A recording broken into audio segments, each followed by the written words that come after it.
নমস্কার। বিশ্বের সকল মানবতাবাদী সনাতনীদের প্রতি আমি শ্রদ্ধা জানাই।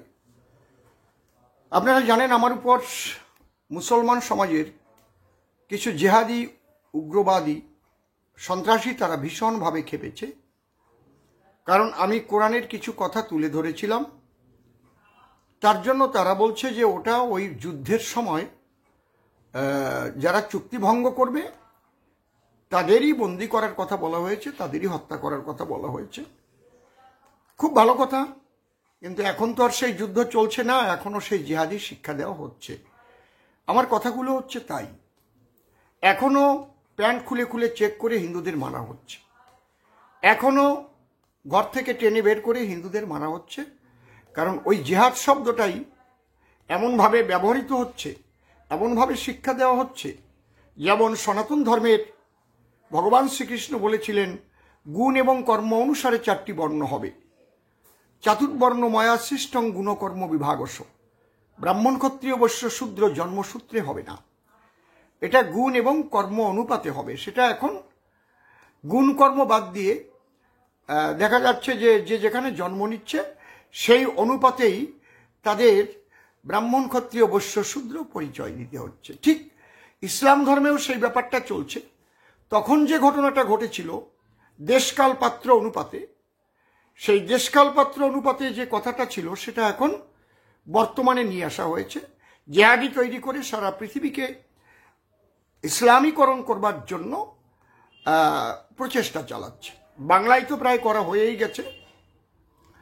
এবার আমার কথা হচ্ছে, দেখুন আমি বলে থাকি সনাতন ধর্ম পৃথিবীর শ্রেষ্ঠ ধর্ম। কেন?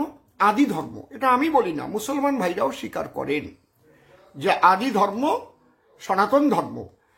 যীশুখ্রিস্ট জন্ম না নিলে খ্রিস্টান ধর্ম পেতাম না, নবীজি জন্ম না নিলে ইসলাম ধর্ম আসতো না, বুদ্ধদেব জন্ম না নিলে বৌদ্ধ ধর্ম আসতো না। এই যে যে ধর্মগুলো এর এক একজন প্রবর্তক রয়েছে এবং প্রবর্তন হয়েছে কত সাল তারিখ রয়েছে সেগুলো আপনারা জানেন। কিন্তু সনাতন যা ছিল, আছে, থাকবে, কোনোদিন যার ধ্বংস নেই, চিরশাশ্বত। এবং সনাতন ধর্ম শ্রেষ্ঠ কেন? এর সাধনার স্বাধীনতা আছে। তুমি নিরাকারবাদীও হতে পারো, তুমি সাকারবাদীও হতে পারো, তুমি মূর্তি পূজাও করতে পারো, তুমি নিরাকার ব্রহ্মের ধ্যানও করতে পারো, রামভক্ত, কালীভক্ত, কৃষ্ণভক্ত, হরিভক্ত, তুমি যে যা হতে পারো। কারণ ভগবান বলেছেন যে যথামাং প্রপদ্যন্তে তাঙেস তথৈব ভজম্যহম মম বর্তানুবর্তন্তে মনুষ্য পার্থ সর্বস্ব। যে যেভাবে আমাকে সাধনা করবে আমি তাকে সেইভাবেই কৃপা করব, কারণ আমি তো সর্বময় বিরাজিত। সর্বত পারিপাদং তৎসর্বত শিরমুখং সর্বত শ্রুতিমল্লকে সর্বমাবিত তিষ্ঠতি। তিনি একটা বিষ্ঠার পোকার মধ্যেও আছেন, গাছে মাছে লতায় পাতায় কীট পতঙ্গ ধূলিকণায় সব জায়গায় সেই একই শক্তি বিরাজ করছে। এইবার ধর্মের দুটো দিক, একটা হচ্ছে আধ্যাত্মিক আর একটা হচ্ছে ব্যবহারিক। আধ্যাত্মিক চেতনা জাগাবার জন্য, আধ্যাত্মিক কথার অর্থ কি? আমরা যে জিনিসটা কখনো দেখি না কিন্তু আসে, সেই দেহের মধ্যেই আছে কিন্তু দেখা যায় না। তাহলে যা দেখা যায় না তাকে কন্ট্রোল করার মতো কোনো যন্ত্র, জাগতিক জগতের যন্ত্র কখনো ক্রিয়াশীল হয় না বা পারে না। যেমন কাম, ক্রোধ, লোভ, মোহ, মদ, মাৎসর্য, এই যে ছয়টা রিপু। আমাদের মন আছে বলে মননশীলতা আছে, এগুলো অদৃশ্য। আমি যদি বলি ডাক্তারবাবু আমার শরীরে কাম বেড়ে গেছে, আপনি অপারেশন করে 2 কেজি কাম কমিয়ে দিন। পৃথিবীতে কোনো মেডিকেল সায়েন্সের কেউ নেই, কোনো বৈজ্ঞানিক নেই যে কাম বের করে দেবে। হ্যাঁ পারে, কি হলে নার্ভের ওষুধ দিয়ে আমাকে অথর্ব করে রেখে দিল, সেটা আলাদা, অন্য জিনিস। তাহলে ঘটনা হচ্ছে সনাতন ধর্মে এই কাম, ক্রোধ, লোভ, মোহ, মদ, মাৎসর্য একে কন্ট্রোল করার মূল হচ্ছে মনকে কন্ট্রোল করতে হয়। বলছে he is the greatest fighter who can control his own mind. তিনি সবচেয়ে বড় যোদ্ধা যিনি তার মনকে বশীভূত করতে পারেন। তাহলে মনের চাঞ্চল্যের জন্যই কিন্তু ওই মন যখন ষড়রিপুর প্রভাবে প্রভাবিত হয় তখন কাম ক্রিয়া করবার জন্য আমাদের শরীরে, জড় শরীরে কিছু ইন্দ্রিয় তৈরি করা আছে, কিছু কলকবজা তৈরি করা আছে, যার দ্বারাই আমরা কাম ক্রীড়াটা করে থাকি। এটা আমি এর চাইতে খোলাখুলি আর বলবো না। তাহলে মন যতক্ষণ না রিপুর দ্বারা প্রভাবিত হয়ে কামেন্দ্রিয়ের উপরে প্রভাবশালী হচ্ছে, ততক্ষণ কিন্তু ওই ইন্দ্রিয়, কামেন্দ্রিয়, সেটা কিন্তু একদম নীরব নিথর হয়ে থাকছে, সে যেন কিছু জানে না। যখনই মনের চাঞ্চল্য এলো, রিপুর প্রভাবে প্রভাবিত হলো, তখনই কিন্তু ওই কামেন্দ্রিয় জাগ্রত হলো। তার যে রূপ ছিল, রূপের পরিবর্তন হলো কাম ক্ষুধা মিটাবার জন্য। তখন সে তার মধ্যে লালসা জাগ্রত হলো, তখন তার জ্ঞান থাকে না। এই জন্যে আমাদের বাবা হরিচাঁদ ঠাকুর কি বলে গেছেন, লয়ে নিজ নারী ব্রহ্মচারী সচ্চরিত্র রবে, হাতে কাম মুখে নাম সদা সত্য কথা কবে, পরসতী পরপতি কমুনা স্পর্শিবে, তুমি না ডাকিলেও হরি তোমারে ডাকিবে, সত্যবাদী জিতেন্দ্রীয় হইবে কো যেই, না থাকুক তার ক্রিয়াকর্ম হরিতুল্য সেই। তাহলে আমাদের যদি আধ্যাত্মিক জগতে যেতে হয়, তাহলে মনসংযম করতে হবে। সাধনা কাকে বলে? বহির্মুখী মনকে ঈশ্বরমুখী করবার জন্য যে যে পদ্ধতি গ্রহণ করা হয় তার নাম সাধনা। তাহলে এই সাধনার দ্বারাই অদৃশ্য আমাদের দেহের মধ্যে কাম, ক্রোধ, লোভ, মোহ, মদ, মাৎসর্য, মন আদি যা রয়েছে সেগুলোকে আমরা কন্ট্রোল করতে পারি। আমার কথাগুলো আপনারা খুব লক্ষ্য করে শুনবেন, এবং যদি কিছু ভুল বলি আপনারা সংশোধন করবেন। সাধুগুরু মহাপুরুষ যারা আছেন, আমি গুরু কৃপায় যেটুকু পেয়েছি আমি জগতের জন্য বিলিয়ে দিয়ে যাচ্ছি, যদি মানুষের উপকার হয়। এই মনকে পথে আনার মতো এই যে পদ্ধতিগুলো, এটা হচ্ছে সাধনা। বিভিন্ন রকমের সাধনা আছে। কেউ হরিনাম জপ করছে, কৃষ্ণ নাম জপ করছে, মনঃসংযম করছে। কেউ হরিবোল হরিবোল বলে মাতাম দিচ্ছে, কেউ রেচক পূরক কুম্ভক করছে, কেউ ধ্যানমগ্ন হয়ে আছে। ঠিক আছে, সব ঠিক আছে। এইবার দেখুন, যদি কোনো ধর্মে বলা হয় যে তোমার যখন কামেন্দ্রিয় জাগ্রত হবে, তখন কাম ক্ষুধা মিটাবার জন্য যদি তোমার স্ত্রী তোমার পাশে শায়িত থাকে, সে যদি তাতে সায় না দেয়, তাহলে তুমি নিজের কন্যার সঙ্গেও সহবাস করতে পারো। এটা কি মানবিক হবে কি না আপনারা ভাববেন। আমি কিচ্ছু বলবো না। এটা কি মানবতা বিরোধী কি না, এবং এটা কি সেই আদিম যুগেও এরকম ছিল কি না আমি জানি না। অত্যন্ত জঘন্যতম বলে মনে হয়েছে। আপনারা কথাটা শুনুন কি বলছে এই ভদ্রলোকই। আমি বলছি যে কি বলছে, এটা আগে শুনুন। এই ফতোয়া আলমগীরের দ্বিতীয় খণ্ড ইসলামিক ফাউন্ডেশন থেকে ছাপা। কোথায় কোথায়? ইসলামিক ফাউন্ডেশন, পৃষ্ঠা নম্বর 39। কত বললাম? ফতোয়া আলমগীরের দ্বিতীয় খণ্ড, পৃষ্ঠা নম্বর 39, মাসালা নম্বর 12, শেষ লাইন থেকে পড়ছি। মাসালা নম্বর 12, শেষ লাইন। কান এবার পুরো আঙ্গুল ঢুকে দেন চাচারা, আর পেছনে কাউকে দেখতে পাচ্ছি না। কি বলছে দেখেন, পুরুষের জননেন্দ্রিয়, বোঝাতে হবে দরকার নাই, পুরুষের জননেন্দ্রিয় সোজা ও শক্ত হয়ে যাওয়ার পরে সে যদি তার স্ত্রীকে তলব করে, মানে স্ত্রীকে ডাকে, স্ত্রীকে তলব করে না পেয়ে সই কন্যা, কি কথা বলেন? বলতেও কেমন লাগছে ভাই, নাউজুবিল্লাহ। মনে মনে পড়েন মাযাল্লাহ, আস্তাগফিরুল্লাহ।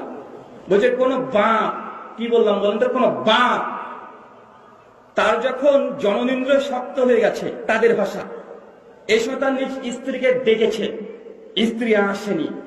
এরপর কি বলছে দেখেন, স্ত্রীকে তলব করে না পেয়ে সই কন্যা, কন্যা মানে বোঝাতে হবে, সই কন্যার উরুদয়ের মধ্যবর্তী স্থানে তা প্রবেশ করাই, তবে এতে এই কন্যার মা তার পিতার জন্য হারাম হবে না।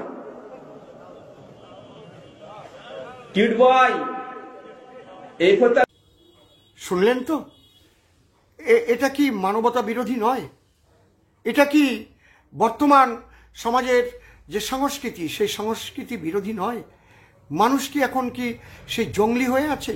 মানুষ কি আদিম মানুষ হয়ে আছে? আপনারা ভাববেন, এটা যদি বলুন, আপনারা বলুন, মুসলমান ভাইরাই বলবেন আপনারা, যে আমি মানে অবাক হয়ে যাচ্ছি যে এটা কি করে এই কথাগুলো বলে সমাজে, এবং হাজার হাজার মানুষের মধ্যে দাঁড়িয়ে কেউ বাধা দেয় না। কেন বাধা দেবে? যারা মদ খায় তাদের যদি বলা হয় মদের চাইতে আর ভালো জিনিস নয়, একটা গান আছে না যে ওই গাছের পাতা টাকা যদি হতো, বন্ধুরে গাছের পাতা টাকা যদি হতো, তাহলে গাছের পাতা ছিঁড়ে ছিঁড়ে পকেট ভরে টাকা বানানো যেত। আবার বলছে সাগরের জল যদি মদ হয়ে যেত, পরাণ ভরে সবাই মিলে সেই মদ খেত। তাহলে সাগরের জলটাকে যদি বলা হয় সব আমি মদ করে দেব, তাহলে যারা মদ খায় মাতাল তারা তো বলবে বাহ বাহ বাহ, হাতে তালি দেবে। তাহলে যারা কাম ক্ষুধা মেটাবার জন্য সদা সর্বদা প্রলুব্ধ লালায়িত, তারাই তো হাতে তালি দেবে। কিন্তু মানব সমাজ, বুদ্ধিজীবী সমাজ, শিক্ষিত সমাজ, সুসংস্কৃতির সমাজ এই জাতীয় কথাবার্তা মেনে নিতে পারে কিনা আমার মুসলমান ভাই যারা আছেন তারা জবাব দেবেন। আপনারা দেখুন, যৌবনের আরেকটা সমস্যার কারণ হলো এক নারীর কাছে থাকা। এটাও যেই পুরুষ এক নারীর কাছে থাকবে আস্তে আস্তে তার যৌবন নষ্ট হয়ে যাবে। কি ধরনের কথা হচ্ছে। এবং আর এক বন্ধু তিনি বলেছেন, অবাক হয়ে যাবেন যে যৌবনে যদি বহুগামিতা, একটা পুরুষ যৌবন প্রাপ্ত হওয়ার পরে বহু নারীর সঙ্গ না করে তাহলে খুব তাড়াতাড়ি নাকি তার যৌবনটা নষ্ট হয়ে যায়। এটা আপনি ভাবুন, যেখানে হরিচাঁদ ঠাকুর বললেন, যেখানে সাধুগুরু মহাপুরুষরা বললেন যে বেভিচার করো না, নিজের স্ত্রী ভিন্ন অন্য নারীকে মাতৃ সমতুল্য জ্ঞান করো, সনাতন ধর্মের ইহাই শিক্ষা, তাই না? সনাতন ধর্মে এই শিক্ষাই দেয়। পরদার মাতৃবতেষু পরদ্রব্য লোষ্ঠবতেষু, অর্থাৎ পরদ্রব্য লোষ্ঠ মানে বিষ্ঠা, পরদ্রব্য দেখলে বিষ্ঠা সম জ্ঞান করবে, খবরদার হাত দেবে না। দেখেছেন ব্যাপারটা কি? পরদারও মাতৃবতেষু, তাহলে পরের স্ত্রী মায়ের মতো দেখো, পরের নারীকে মাতৃ সম্মান দাও। এই যে নারী ধর্ষণ কেন এত হয়, কেনই বা পিঠে বানাবার জন্য ডেকে নেওয়া হয়, এগুলো বুঝতে হবে যে এরা কোথার থেকে বীজগুলো পায়।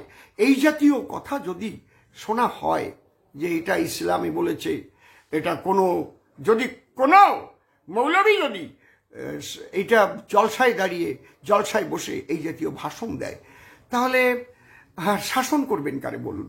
আপনারা ভাববেন আমাকে গালাগালি দেন আপত্তি নাই, আমাকে খুন করে ফেলেন আপত্তি নাই, কিন্তু আপনারা যে খুন হয়ে যাচ্ছেন, সমাজকে যে খুন করছেন অজ্ঞতার দ্বারায়, অশিক্ষার দ্বারায়, সমাজটা যে কোন পথে যাচ্ছে আপনারা একটু ভাববেন। আমি কিন্তু সাম্প্রদায়িক নই, আমি চাই সমাজ সুসংস্কৃত হোক, সমাজ সুন্দর হোক। আপনি শুনুন কি বলছে, শুনুন তাহলে বুঝতে পারবেন। শুনলেন তো?